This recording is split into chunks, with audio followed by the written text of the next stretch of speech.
રાજા છો, હું રૈયત છું, મારે તમારી આગળ સાચું બોલવું પડે. એટલે કહે છે કે એક દિવસ હું જંગલમાં છાણા વીણવા ગઈ હતી.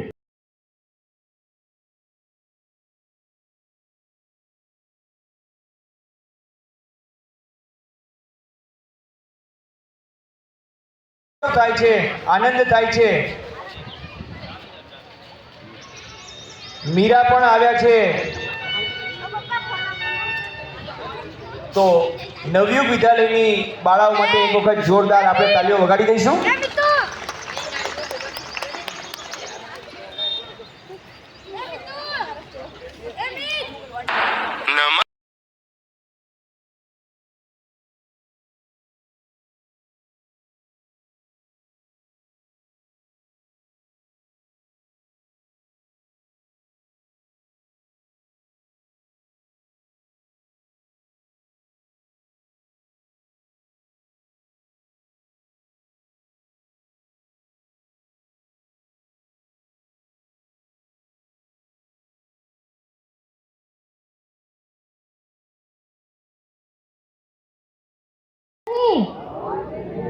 મારી આજુબાજુ કોઈ પણ વાપરે તો તેને મનાવવાનો પ્રયત્ન કરીશ. આ હાજરી મારા સાથે નહીં પણ તમે પંચમુખી હનુમાનજીની સાક્ષીએ લીધી છે. એટલે હવે તમે જાણો ને હનુમાનજી ચાલે. બોલો ભારત માતા કી. તો જ હિન્દુ સંમેલન શક્ય બને. અહીંયા તે મંદિરના પરમ પૂજ્ય સંત શ્રી રઘુનંદનજી મહારાજ, આપ સર્વે ભાઈઓ બહેનોના ચરણોમાં મારા વંદન. આ સાથે જ બે હાથ ઊંચા કરી સૌપ્રથમ માં ભારતીને આપણે યાદ કરીશું.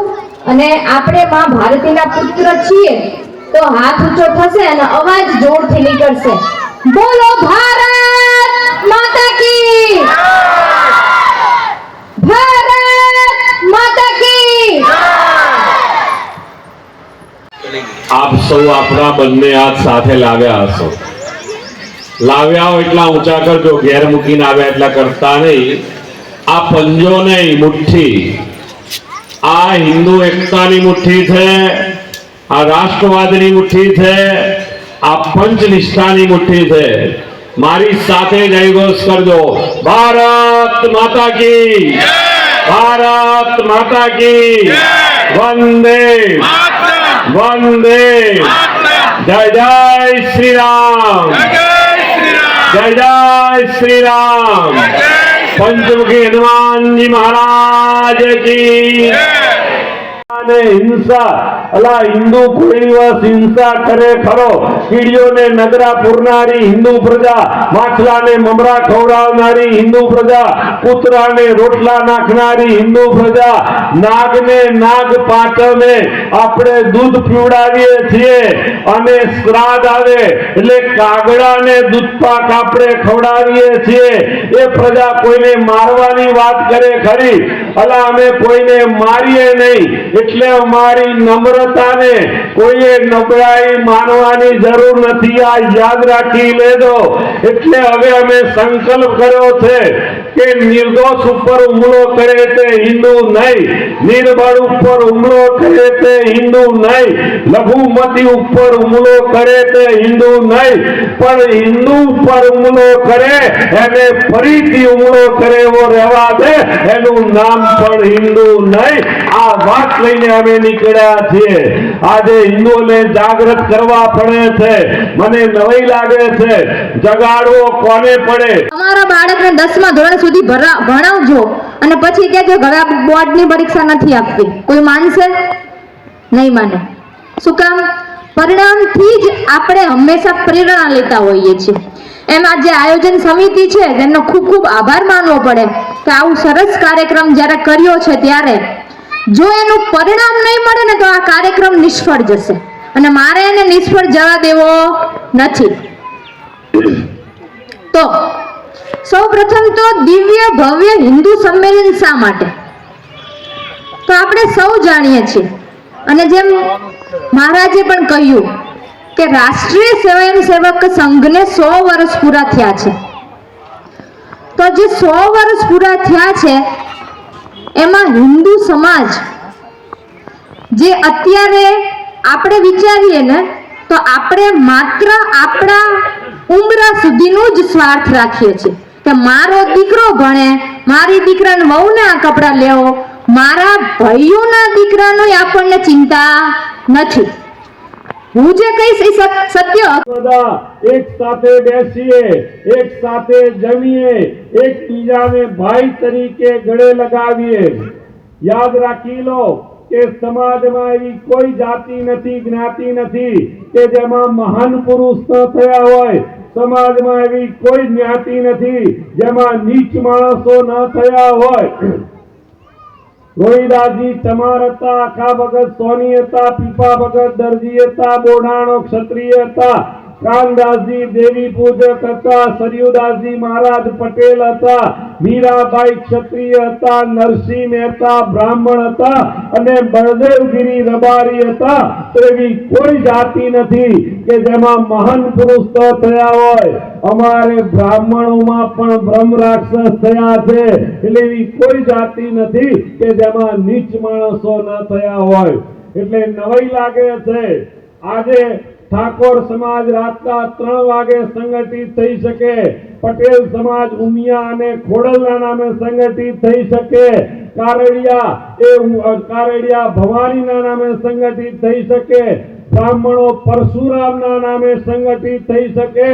જો તમે સમાજના નામે સંગઠિત થાવ છો સારું છે, દરેક સમાજના સંગઠન હોવા જોઈએ, પણ જેટલો તમને ઉત્સાહ તમારા સમાજ માટે છે હું માનું છું કે એના કરતા 4 ગણો ઉત્સાહ જો હિન્દુઓની એકતા માટે આપણામાં થઈ જાય તો આપણી બધી સમસ્યાઓનું સમાધાન થઈ જાય. યાદ રાખી લેજો. જુઓ, જગતની અંદર સમસ્યા. રાષ્ટ્રીય સ્વયંસેવક સંઘના શતાબ્દી મહોત્સવ પ્રસંગ એવં વંદે માતરમ ગીતના 150 વર્ષ જે આપણે ઉજવી રહ્યા છીએ એને લઈ અને રાષ્ટ્રીય સ્વયંસેવક સંઘ દ્વારા સમગ્ર ભારત વર્ષની અંદર હિન્દુ સંમેલનોનું વસ્તી પ્રમાણે આયોજન કરવું અને એના અંતર્ગત આજે ન્યૂ વિરમગામની અંદર પંચમુખી આશ્રમમાં આ હિન્દુ સંમેલનનું આયોજન કરવામાં આવ્યું છે. આ પ્રસંગે ઉપસ્થિત આ મંદિરના મહંત પરમ પૂજ્ય વંદનીય રઘુનંદનદાસજી મહારાજના ચરણોમાં મારા પ્રણામ. પરમ આદરણીય સન્માનીય ડોક્ટર શ્રીમતી કોમલબેન ચાવડા, પરમ આદરણીય સન્માનીય માન્ય શ્રી રમેશભાઈ, માન્ય શ્રી કનુભાઈ, માન્ય શ્રી નિલેશભાઈ માટે મારી કિંમત વધારે, તારા જેવી કેટલીય વીટીઓ મળે. આંગળી કહે છે મારી કિંમત વધારે કેમ? કહે છે હું માળા ફેરવવાના કામમાં આવું છું. તું પૃથ્વીનું રાજ અપાવે, હું સ્વર્ગનું રાજ અપાવ માટે મારી કિંમત વધારે.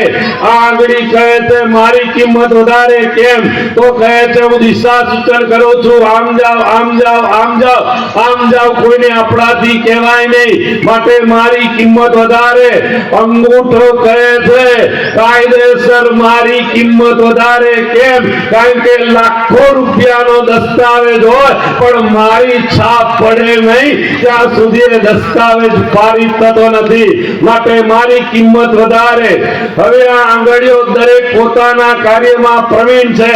આને મારે સમાન કરવી છે, કરી બતાવું. જો હું આને ખેંચીને આના બરાબર કરવા જાઉં તો ઉતરી જાય કે બીજું કાંઈ, આને ઠોકીને આના બરાબર કરવા આશીર્વાદ રૂપો ભાગી જાય કે બીજું કાંઈ આ આંગળીઓને સમાન કરી બતાવું જો આ પાંચે આંગળીઓ સમાન થઈ ગઈ તો રાષ્ટ્રીય સ્વયંસેવક સંઘની આ ધરી છે જેના ઉપર આ હિન્દુઓ એક બની રહ્યા છે, હિન્દુઓ સંગઠિત બની રહ્યા છે, હિન્દુઓ નેક બની રહ્યા છે અને એ કાર્ય રાષ્ટ્રીય સ્વયંસેવક સંઘ દ્વારા કરવામાં આવી રહ્યું છે.